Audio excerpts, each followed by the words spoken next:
Om Sri Sai Ram. So to continue, he tries to touch Swami's feet, the scientist from German, out of courtesy, out of respect for Swami. Swami pulls back his foot and says, No, no, no, you're a scientist. But while trying to bend down to touch Swami's feet, the letter which he has written to his wife describing the entire journey to Puttaparthi, sealed cover, to and from everything written. He had just to go to post office, buy a proper stamp and post it. The cover, the sealed cover, the letter fell down. But Swami acted again as if he has not noticed, as if the letter fell down on its own, and as if Swami's right toe touched the letter.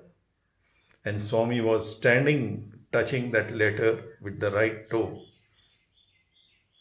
And Swami started telling every villager, giving prasadam. Everybody left. And then Swami told him, yes, he was waiting with folded hands now. He started, he was in a different world altogether, as if. He said, Swami, my letter. Swami said, oh, I'm sorry. And Swami pulled back his leg. He took his letter and he tried to put it directly without looking at it. Swami said, look at it. What he sees? The letter is a reply from his wife from German with a stamp of German post addressed to him on his address in Puttaparthi from his residential address in German from his wife.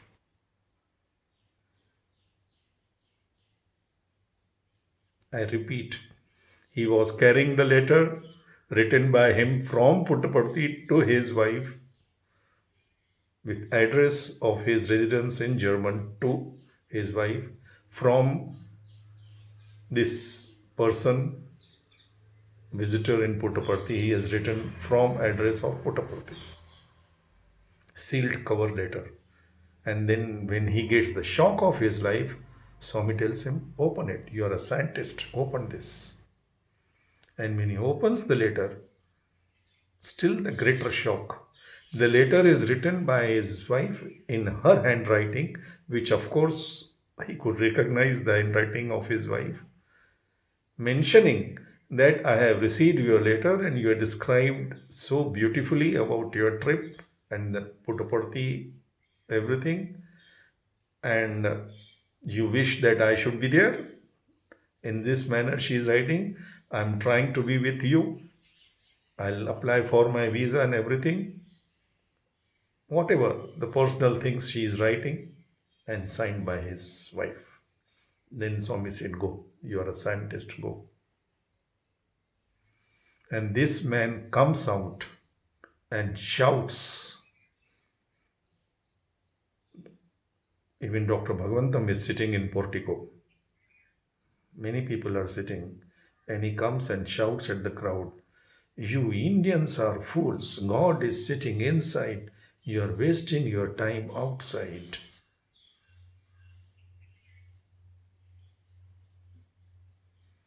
This is how divinity works at different planes, beyond time and space. And you can put him in any samadhi. No ways. You can confine him to any picture or any temple or any region or any religion or any nation. No ways.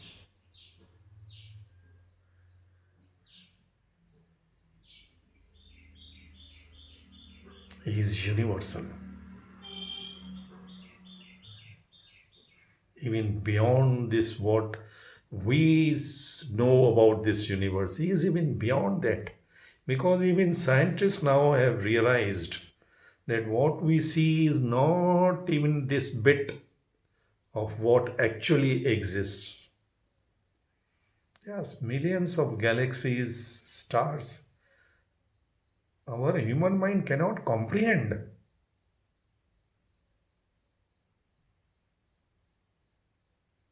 This cosmic authority, the cosmic power, you can confine him to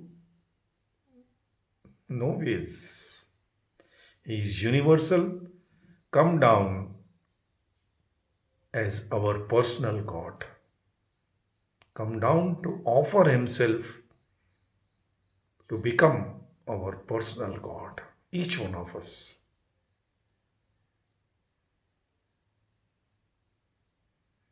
He is offering himself.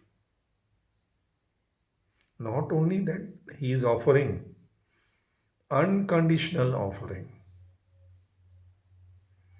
And the offer is so beautiful, exchange offer, that you gave me all your sorrows, your worries, your sins, what you call sins. For Swami, there is nothing called sin. When he says nothing can ever happen without my intent will, how can he call anything sin or anybody a sinner? It can be a human error, a mistake. That too, from our point of view, from God's point of view, there is no mistake in the creation.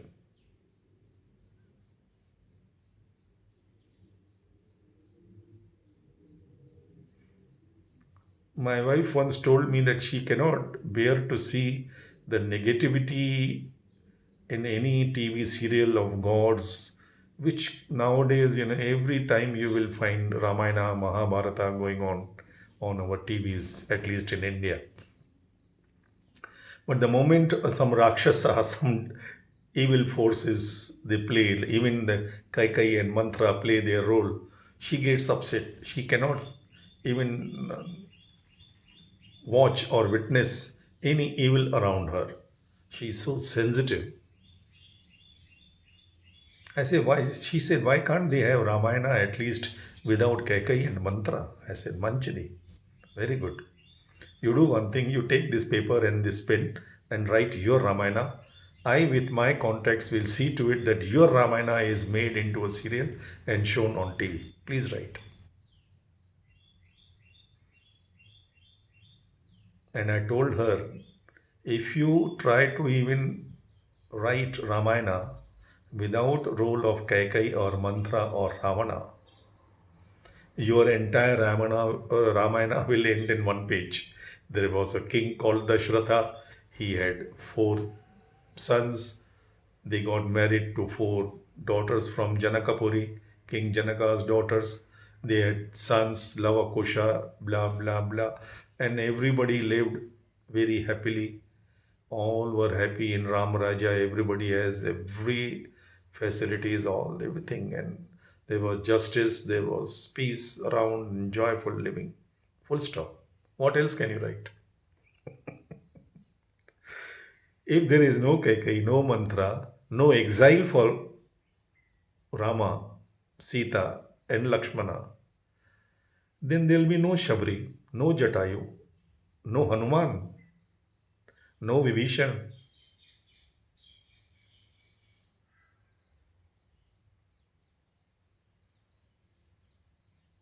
The same author Valmiki who writes the role and dialogues of Rama has to write for Ravana as well. You cannot have two authors. Darkness is just absence of light. Darkness by itself has no existence. As I mentioned, Swami's Chinnakatha, once sun god was informed by its soldiers, the rays, that we have this information, secret information, that there is an enemy of light, of sun. Sun god was astonished. Me and enemies. Who could be that?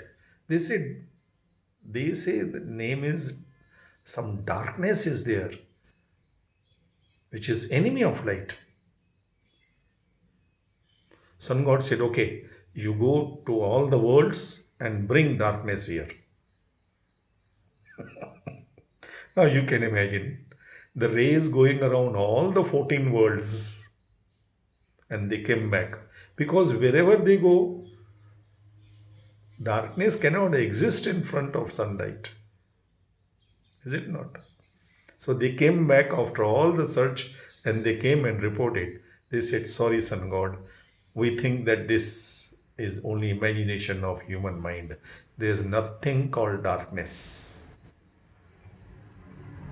So when your mind is enlightened, there is nothing called darkness. We see the rope as snake because there is a twilight. If you put proper light, you will know there is no snake. It is only a rope. You can handle it, play with it. Life is like that. We suffer, we have stress, we have tensions because our mind, our heads, our hearts are not enlightened sufficiently enough. It is neither full darkness because if it is complete darkness, then you would not notice rope or snake, anything. Our hearts and minds are not sufficiently enlightened because we cannot love sufficiently enough. Our love is so limited and narrow. We all, in this Kali age at least, because of the effect of our so-called modern education and modern way of living, we have all developed one common disease, what is called frog in the well syndrome. Like a frog in the well, we can't think beyond our well, our own circle, our own importance. We give so much importance to our own existence, our own selves, self importance. Every one of us feels extremely important that without me, nothing will move. It is like a lizard on the roof which will not move because it feels that if it moves, the roof would fall down. We have that ego, that arrogance. We give too much importance to our own, again I repeat, little knowledge, little wisdom, little achievements, little authorities, little powers. They are just this compared to the. It is like frog comparing its well with ocean. How can it will leap and jump from one end to another and say, is the ocean this big? Is the ocean this big? 2 times, 4 times. How can you compare water in the well with the water in the ocean? You can't comprehend. You cannot compare. God has given us little freedom. He has given us little intelligence. He has given us little freedom of decision making to play our role. Like a good director gives freedom to an artist to perform with freedom. But the artist cannot decide the entire script. Artist cannot decide the camera, the entry, the exit, the dialogues, the storyline or the co-stars and the reaction. He has to depend for every detail upon the director because he knows that he doesn't know. We have seen the shootings. The artist will ask, he'll come for shooting and he will ask the director, what dress I have to wear today, what dialogues I have to deliver, from where is my entry, in which angle will I have to say my dialogue, in which tone will I have to say my dialogues. Everything is decided and directed by this director who knows the entire story, entire life storyline. He gives freedom to perform, to give your best. We are given that freedom, of course. That is why humans are created in reflection of God. We have that spark of divinity in each one of us, and we are potentially and essentially divine. Like a seed is potentially a fruit and a flower, but you cannot eat the seed.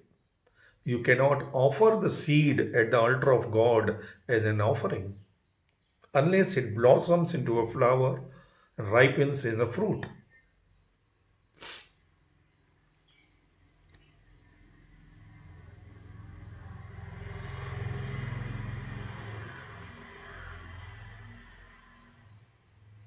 Let us come out of our self created frog in the well syndrome. We are behaving exactly like that villager which I mentioned yesterday, who has been given the role of a king, given the dress of the king, given all the jewels and decorations and makeup of a king, given all the authority and power as if of a king, sitting on the throne of the king with the crown of the king, for one scene, one day.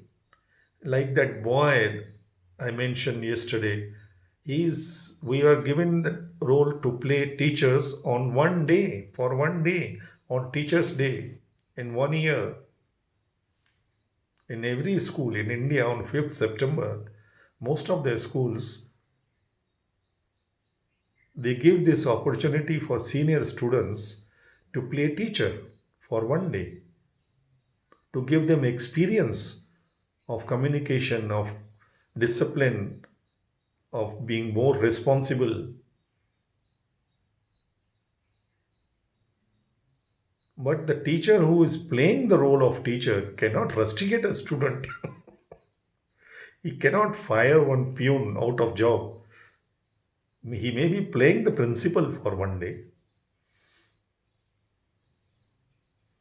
We take our role play so seriously that it becomes nearly impossible for us to come out of it. I mentioned in one of my earlier talks, it is like a heroine who is given the role of a widow, a young heroine. Her husband is the director.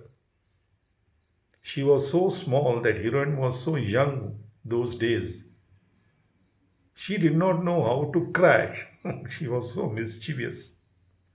So husband has to tell her that in the movie, in the role play, her husband has died on the very first day of her marriage. She has become a widow. So she has to break the bangles. She has to cry and wail loudly. And he tries to put that thought of widowhood, those 1960s of our Indian culture, that your head will be shaved, nobody will look at you, you will be discarded by the society because you have become a widow at this age. So he hypnotizes her with these thoughts so that he wanted her to cry. But once she starts crying, she cannot stop crying, even after the scene is over, because her brain is now programmed, and she refuses to recognize her own husband, and she wails and cries for 2 days. Oh, I become a widow, my husband is dead. The husband is telling her, I am alive, I am in front of you, the director. She says, no, no, no, my husband has died and I have become a widow, and she just keeps crying unless she get another shock treatment to come back to normal consciousness. This is what happens to us. That is why God gives us some shock to bring us back to normal consciousness, to realize that all this drama, this role play of being in power, in authority, or being highly educated or highly rich is just a role play. You are given all these facilities and all just to play your role. But before playing any role for that matter, remember that essentially you are a human being. God has given you this human body, human mind, human emotions, human intelligence, human dignity. You have to play that role with human dignity. You cannot cross the limits while playing any role. Maybe you are playing the role of a beggar, but you should play that role with human dignity. Can we say that Ramakrishna Paramahamsa was a poor man? Can we say Tukaram, Namdeva, Ramdeva, Kabir were beggars? The richest people will bow down to them even now after centuries of they left their mortal frames. They lived the life of renunciate. They were born in poor family, of course. They were not that privileged to be born in palaces like Mira or Siddhartha, the Gautam Buddha. They made renunciation because you cannot grow in air condition. You cannot cultivate a mango tree in air conditioned room. You have to be in the hot sun, the soil. There is no gain without pain. Even our hunger is pain. Without pain, there cannot be any growth. If the child is not getting hungry, not getting the pangs of hunger, not getting feeling the pain of hunger, the mother will rush to doctor. Doctor, my child is not feeling hungry. Which mother would want that her child should be suffering from pangs of hunger? Because she knows, if she is wise enough, every mother knows that my child needs to have these pains of hunger, these pangs of hunger, so that he gets the food and nourishment and he can actually grow. Without hunger, if you keep eating, you will not grow. There has to be hunger, then eating. Both are required. First pain, then feeding. Without pain, if you go on feeding, indigestion. That is what happened in our society. So we have to grow spiritually. And love, love, love is the only power. Love is the only way. There is no other power. There is no other way. Jai Sai Ram.